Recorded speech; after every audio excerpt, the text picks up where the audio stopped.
आज की इस वीडियो में आप देख रहे हो गुलमोहर बुक की एक पोम को जिसका टाइटल है मार्शलैंड्स। और इस पोम को लिखा है एमिली पॉलिन जॉनसन ने। पोम में पोइट ने दलदल और उसके आसपास के वातावरण का बड़े ही सुंदरता तरीके से दर्शाया है।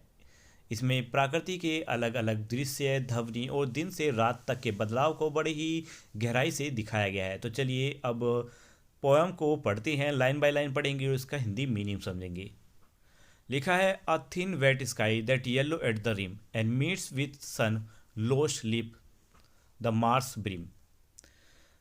यहाँ थिन वेट स्काई का मतलब है हल्का और गीला आसमान।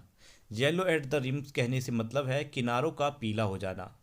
सनलोश लिप यानी सूरज की रोशनी से दूर किनारा। मार्स ब्रिम यानी दलदल का किनारा। पोयम की पहली लाइनों में एक गीले और हल्के आकाश का दर्शाया गया है। जैसे जैसे सूरज छिपने लगता है आसमान के किनारे पीले रंग के होने लगते हैं।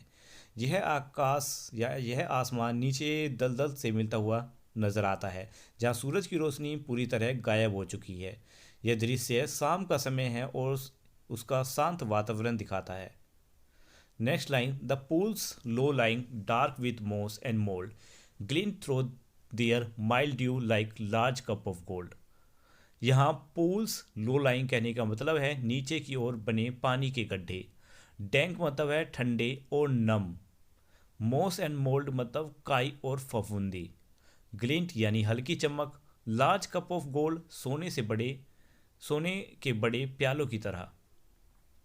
लाइनों का मतलब है कि दलदल में पानी के छोटे छोटे गड्ढे बने हुए हैं। ये गड्ढे काई और फफूंदी से ढके हुए हैं, लेकिन इन पर हल्की सी चमक दिखाई देती है जो सोने के बड़े प्यालों जैसी दिखती है।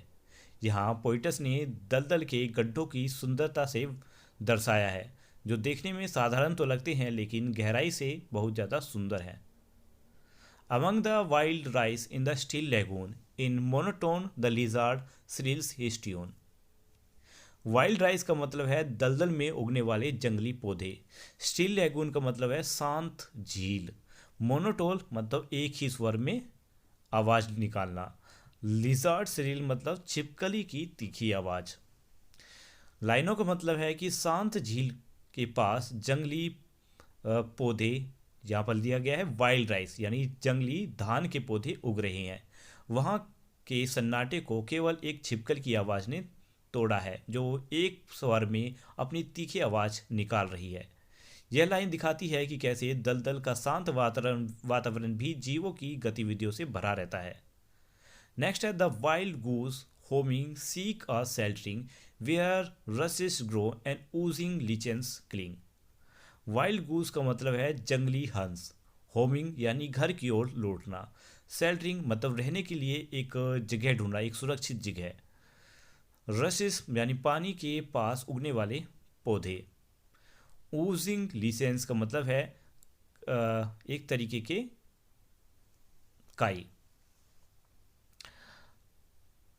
तो लाइनों का मतलब बनता है कि शाम के समय जंगली हंस अपने घर लौटने की कोशिश करता है। वह ऐसी जगह ढूंढता है जहां पानी के किनारे पौधे उगे हुए हों और एक तरह की काई, लाइकन जिसे कहा जाता है, उन पौधों के ऊपर लिपटी हुई हो। यह लाइन पक्षियों के लिए दलदल का महत्व बताता है, क्योंकि ये स्थान इन पक्षियों के लिए सुरक्षित और आरामदायक जगह बनाती हैं। Next line, late cranes with heavy wings and lazy flight sail up in the silence with the nearing night। Late crane से मतलब है देर से उड़ने वाले सारस पक्षी। हैवी विंग्स यानी भारी पंखों के साथ। लेजी फ्लाइट यानी धीमी और सुस्त उड़ान भरने वाले। सेल अप द साइलेंस यानी सन्नाटे में उड़ना। नियरिंग नाइट यानी रात का करीब आना। लाइनों का मतलब बनता है कि सारस पक्षी भारी पंखों और सुस्त उड़ान के साथ आसमान में उड़ रहे हैं। चारों ओर सन्नाटा है और रात का समय करीब आ रहा है। यह दृश्य दिन के खत्म होने और रात की शांति का वर्णन कर रहा है, यानी रात की शांति को दर्शा रहा है। नेक्स्ट है, and like a spirit sweat in some soft weed steals twilight and its shadows over the sail. यहाँ पर स्पिरिट का मतलब है आत्मा। स्वेट का मतलब है लिपटा हुआ। सॉफ्ट व्हील यानी मुलायम पर्दा। ट्विलाइट यानी शाम का समय, और स्वेल दलदल का निचला हिस्सा। तो लाइनों का मतलब है कि यहाँ शाम के समय को एक आत्मा की तरह दिखाया गया है जो मुलायम पर्दे से लिपटी हुई है। यहाँ यह धीरे धीरे दलदल के निचले हिस्से को अपनी छाया से ढक लेती है। यह लाइन दिल यह लाइन दिन से रात में होने वाली बदलाव को बहुत सुंदर तरीके से दिखाती है। Next, hushed lie in the sedge and the vapors creep, thick grey and humid while the marshes sleep। Hushed का मतलब है शांत, सेड्ज यानी पानी के पास उगने वाले पौधे, वेपर्स क्रीप मतलब धीरे धीरे भाप का उठना, थिक ग्रे एंड ह्यूमिड यानी घना, धुंधला और गीला, मार्सिस स्लीप का मतलब है दलदल का सो जाना। तो इन लास्ट लाइनों का मतलब है कि पानी के पास उगने वाले पौधे अब शांत हो जाते हैं, दलदल से भाप उठती है जो घनी, धुंधली और गीली होती है। ऐसा लगता है कि जैसे पूरा दलदल अब सो गया है। यह लाइन रात की शांति और आराम का वर्णन कर रही है। तो यहीं पर हमारी ये पोम की लाइन ख़त्म होती है। इस पोम में पोइट ने दलदल की प्राकृतिक सुंदरता और उसकी गहराई को दिखाया है। उन्होंने ये बताया है कि भले ही दलदल एक साधारण जगह लगे, लेकिन वहाँ हर दृश्य, हर ध्वनि, हर बदलाव का एक अनोखा अनुभव देती है। यह पोम हमें प्रकृति को करीब से देखने और उसकी बारीकियों को सराहना करने की प्रेरणा देती है।